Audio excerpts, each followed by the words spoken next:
Hello, it's Melinda from Alexis and Melinda's Art Space. Just coming on with Mission Inspiration July, and I'm going to have it up before the end of July. Yay! I actually did this one, I think the weekend to come out, because Alexis wasn't here. I got a lot of crafting done while Alexis wasn't here. So Mission Inspiration, if you haven't heard of it, it's an eight steps to work through to make your journal page. So the first step on this one was brayer one or all of the colours on the page. Now each month it comes with 3 suggested colours, which this month was cyan, which is a bluey colour, magenta, magenta pink, and yellow. So instead of brayering them straight onto my page, I decided to get out my neglected gel plates.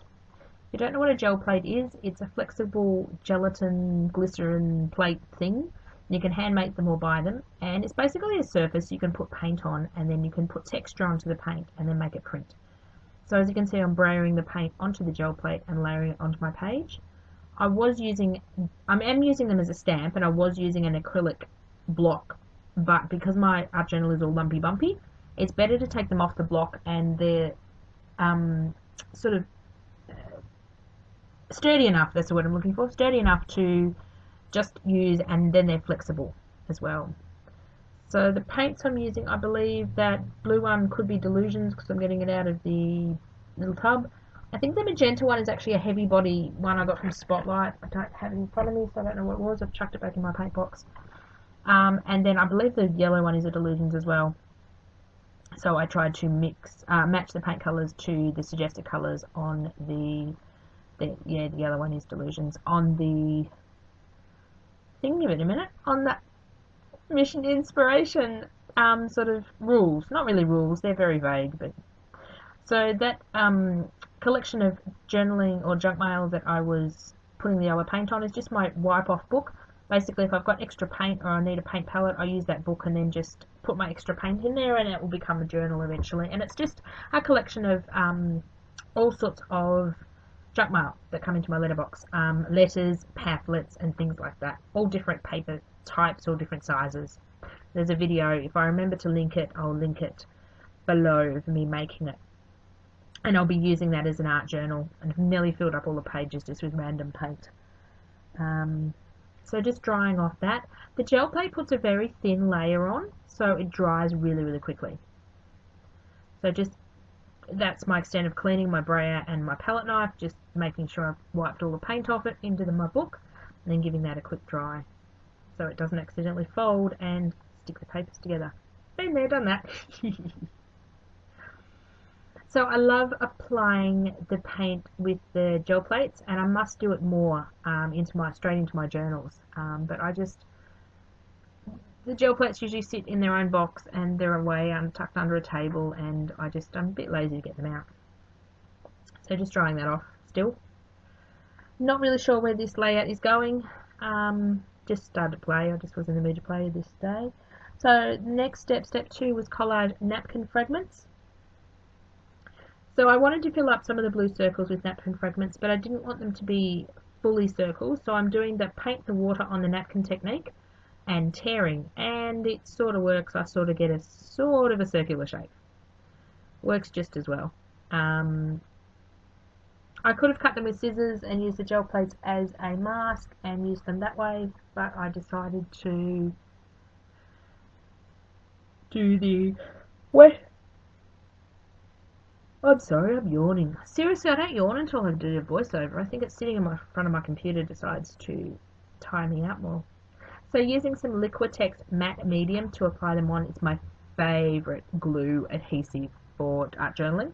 I'm not a brand snob. I will basically buy anything that's cheaper on special, and the only reason I ended up with that little jar was it was reduced down to $10 from, I think it's supposed to be about 20 at Spotlight, or close to 20 in Australia, which is ridiculous for like 200 mils. If I've got nothing, I will use watered down school glue or PVA glue, Mod Podge. Any of those work really well. I just prefer this one because it's matte and it's just a nicer quality, but when you're on a budget, just use the budget stuff. I'm going to start doing my voiceovers at 9 o'clock in the morning, and then I will have no excuse but to not to yawn. It's about 9 o'clock at night. Excuse, my phone is buzzing. with YouTube notifications. So just drying the napkins off. When you're applying napkins, you put a layer of glue underneath the napkin, and then you put the napkin on top, and then you put a layer of glue, on top of the napkin. And that seals it in. So step 3 was texture household items. I've written them down in shorthand, so it was use a household item for texture. So this pink mat is actually a sink mat, come from the reject shop. And I believe it's to place on your sink, and then you put dishes on it to stop from to stop from dripping, or I don't know why it's a sink mat. I don't use them obviously for the sink mat purpose, but it looks really cool on the gel plate. Not getting as bold as impression as I wanted, so I stick it right into the gel plate to get more paint on it, and that works a little bit better. Obviously that's just a black acrylic paint, and I think it was a bit translucent, the paint. I really wanted more of a bolder look, as bold as the napkins I was going for, but it didn't really work out. But I went with it. No mistakes in art journaling, you just slightly change where you're going. And I had no idea of where I was going anyway, so it didn't really matter. It's getting the excess paint off that's the 5x7 gel plate. I've got all the confession of a gel plate addict. I've got all the sizes except for a 12x12 inch, which I want next. Oops. So I've got an 8.5. I've got an 8x10 plate. I've got a 8-inch circle, 6-inch circle, 4-inch circle. The 2 packs of the 3 little shapes, circle, hexagon, and stuff. And that's the 5x7 rectangle. Oh, the other one I haven't got is the 6x6, but I didn't see the point in buying that one. But I do want the 12x12 one, and then I can jelly plate on 12x12 scrapbook papers. That would be really cool. Just clean up my brayer in that excess pamphlet junk mail book as well. So step 4 was drip or spray colours. So I decided to spray colours. This is an acrylic ink spray, which you'll see in a minute. This is one of my stencils, so this is available in my web store or my website. I will link. It's always linked below. So it didn't get the effect I was after. Again, I don't know what effect I was after. But that's a really old ink spray I'm trying to use up. It goes everywhere, and it's like it covers everything in purple. My daughter used it one day, Alexis, and sort of offshot her page and got it on everything, so everything is coated in purple. So just blotting it up a bit as well. So I'm a bit of a hot mess at the moment, but that's okay. I sometimes take journal pages too far and then end up with a hot mess, but that's okay. It looks better in the lighting actually than it does in real life. I've got the journal page next to me. So the next step 5 was add focal images. So this is a probably 1960s, 1970s pattern book that I decided to go and photocopy these 2 images out of. Later on, one of the prompts is use some words, and we get 5 words associated with the art journal page, so you can use those as inspiration or use those as actual words on your page. And they were fun, relax, play, love, and sun. So these 2 girls sort of represented that to me. Sun, fun. And I photocopied them so I could use the book again and again and again. And I'll cut them out off camera because you don't really need to see me fussy cut 2 girls out. Okay, why am I not cutting them out? Oh, no. There we go, they're all cut out. Now I'm going to stick them down with the same Liquitex matte medium.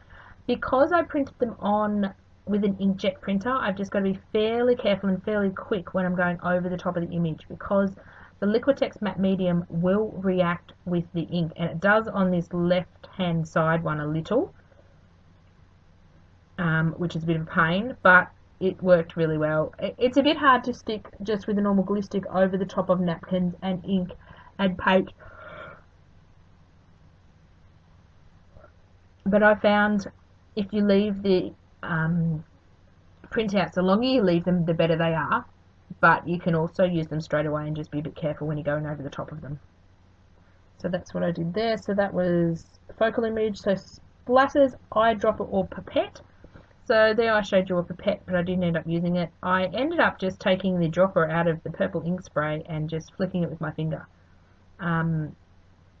I sort of only wanted little splatters, so I suppose it's like a pipette. 7 was doodle around the edges.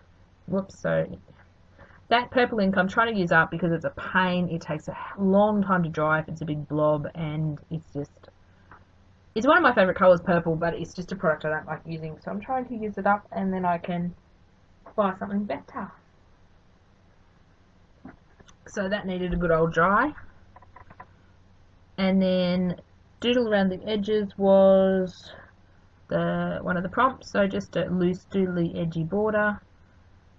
And then the last prompt was use all or one of the words, and as I mentioned, the words were fun, relax, play, love and sun.